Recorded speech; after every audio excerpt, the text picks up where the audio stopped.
Bago ka bumili ng lupa, tandaan mo to. Due diligence ang unang hakbang para hindi ka maloko.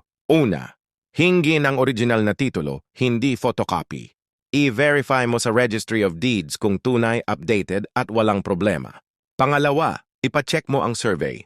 Dapat licensed geodetic engineer, hindi tauhan lang. Dito papasok ang GC Land Surveying para siguradong tama ang boundaries at walang overlap.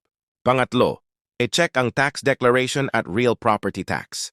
Tandaan, ang tax dec ay hindi titulo at hindi basehan ng pag-aari. Pangapat, alamin kung may encumbrances tulad ng mortgage, lease pendants o pending na kaso. Isang maling pirma, milyon ang mawawala.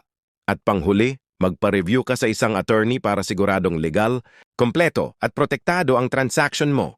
Paglupa ang usapan, bawal ang kampante. Ako ang attorney engineer and ito yung GC Land Surveying. Para sa mas malinaw na gabay, like, follow, and share para sa iba pang legal at surveying tips.